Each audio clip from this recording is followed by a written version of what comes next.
Muy buenas noches, que el Señor los bendiga. El día de hoy vamos a estar hablando de la Septuaginta porque un hermano me lo pidió. Resulta que él me ha escuchado hablar muchas veces sobre esta versión de las Escrituras y me pidió que explicara un poquito más. La Septuaginta, así en corto, es simplemente la traducción del Antiguo Testamento al griego.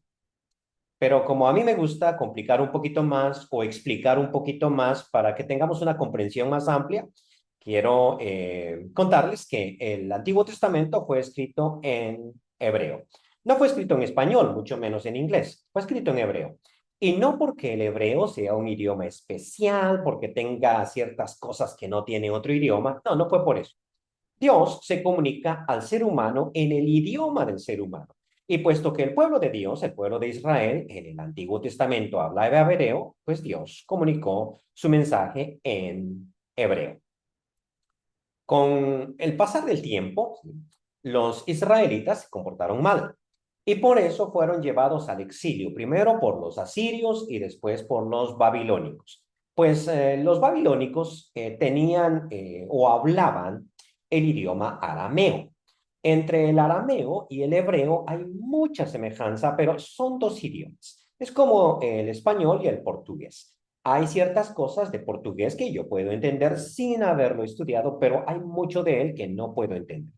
Entonces, cuando los israelitas que hablaban hebreo fueron llevados al exilio por los babilónicos, en el imperio babilónico se hablaba arameo y ellos al principio no entendían, pero un par de generaciones después, los hijos, los nietos, los bisnietos ya no entendían el hebreo porque la lengua de ellos ahora era el arameo. Y el problema es que las escrituras estaban en hebreo, ¿sí? Y esa es la razón por la cual algunas partes de la Biblia, poquitas, están en arameo, porque el Antiguo Testamento no se había terminado de escribir todavía para cuando sucedió el exilio. Bien, dicho esto, entonces en las sinagogas, que eran las escuelas de la Biblia, se leía el texto en hebreo, pero la gente no entendía, ¿sí? Entonces, cuando los rabinos empezaban a explicar, tenían la necesidad de hacer una traducción, pero no era una traducción cuidadosa, porque se leía el texto en hebreo y luego el rabino así improvisaba una traducción, o mejor dicho, una interpretación. Eso se le llama ser intérprete, no traductor. Lo mismo que si yo leyera un texto en inglés, nadie me entiende, entonces hago una traducción en ese momentito. Esa traducción no va a ser muy cuidadosa, va a ser muy libre. Con el pasar del tiempo, esas traducciones que hacían los rabinos quedaron escritas. A esas traducciones se le llama Targum, en singular. Ahora, cuando hablamos de ellas en plural, decimos Targumim porque en el idioma tanto arameo como hebreo, el plural masculino termina con ese fonema in, ¿no? Entonces, targum, targumim. Bien, ahí tenemos la traducción entonces del Antiguo Testamento al arameo, pero no es una traducción muy buena, ¿sí? No, no es muy buena, es un poquito descuidada, por lo que ya explicaba. Con el pasar del tiempo, los persas conquistaron a los babilónicos, pero los persas no impusieron su idioma, sino que siguieron utilizando el arameo como la lengua franca de todo el imperio. Todo el mundo hablaba arameo, ¿sí? Hasta que los griegos conquistaron el lugar. Los griegos sí impusieron su idioma. Entonces, de pronto, todo el mundo hablaba griego y ahora sí tenemos un problema, porque el griego es muy diferente al hebreo.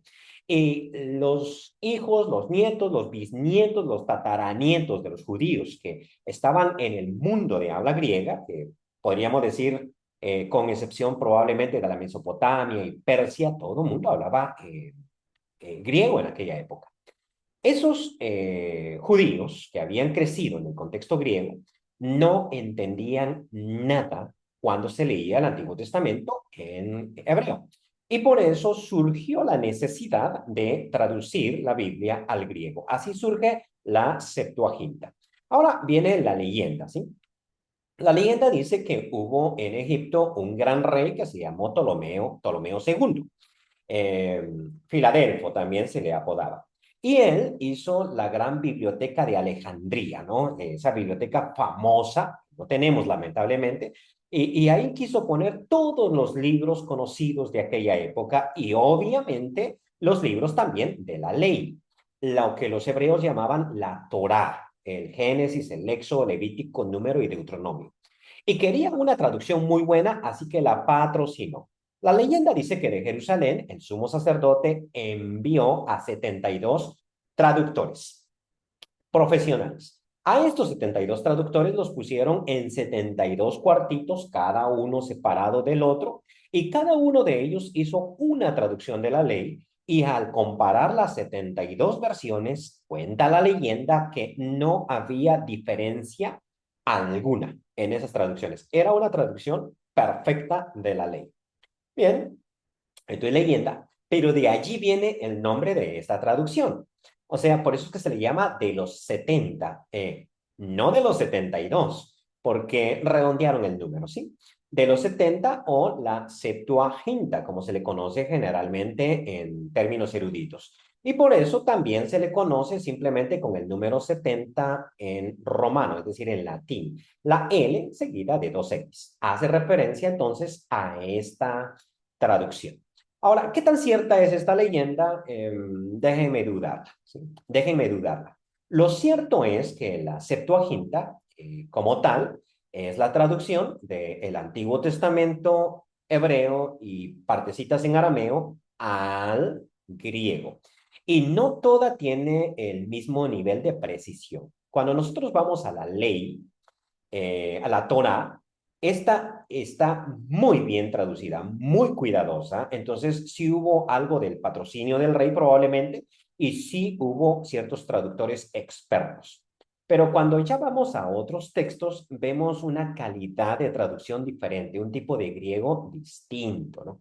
Y también, según los eruditos, la ley fue traducida más o menos en el tiempo del rey Ptolomeo, más o menos en esa época. Así es de que la leyenda tiene algo de verdad, o mejor dicho, está fundamentada en un hecho real, pero luego hay cierta situación de invención.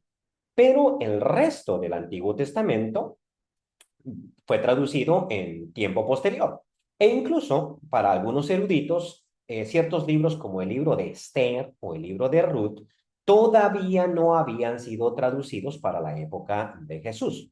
Y esta puede ser una de las razones por la cual el Nuevo Testamento cita prácticamente todo el Antiguo Testamento con excepción del libro de Ruth. Digo, con excepción del libro de Esther, ¿no? Que es uno de los grandes misterios. Esther no aparece citado en el Nuevo Testamento. Finalmente, quiero hacer un comentario antes de terminar el video. La definición que di de Septuaginta no es del todo precisa. Al principio yo dije que Septuaginta es la traducción del Antiguo Testamento al griego, y eso no es del todo preciso. Es verdad que se tradujo la Torá, Nevi'im y Ketuvim, que quiere decir la ley, los profetas y los otros escritos, de donde Torah, Nevi'im, Ketuvim, viene la palabra que les encanta usar mucho a ciertos grupos, el Tanaj, ¿no? Que quiere decir simplemente el Antiguo Testamento. Bien, eso es cierto. Y ese Antiguo Testamento estaba en hebreo y ciertas partes estaban en arameo y se tradujeron al griego. Sin embargo, la Septuaginta tiene otros libros que no fueron escritos originalmente en hebreo ni en arameo, sino que fueron escritos directamente en griego, como primer libro de Macabeos, segundo libro de Macabeos, Tobías, Judith. Esos libros que tiene la Biblia católica, que ellos llaman deuterocanónicos, están en la Septuaginta y fueron escritos originalmente en griego. Además, hay en la Septuaginta actual, la que uno puede comprar en cualquier biblioteca, ciertos libros que ni siquiera están en la Biblia católica, sino que pertenecen a otro orden, como el tercer libro de Esdras, por ejemplo. Algunas versiones incluso incluyen el libro de Enoch, etc. Entonces, son ciertos libros escritos originalmente en griego. Así que una traducción, o mejor dicho, así que una definición mucho mejor sería la Septuaginta, es el texto sagrado que utilizaban los judíos de habla griega. mientras el texto masoreta es el texto que utilizaban los judíos de habla hebrea, que nos transmitieron a nosotros los escribas de la Edad Media, que se conocen como masoretas. Bien, esto es todo por hoy. Que el Señor los bendiga. Si a usted le gustó este video, no olvide darme un like y suscribirse a mi canal si todavía no lo ha hecho.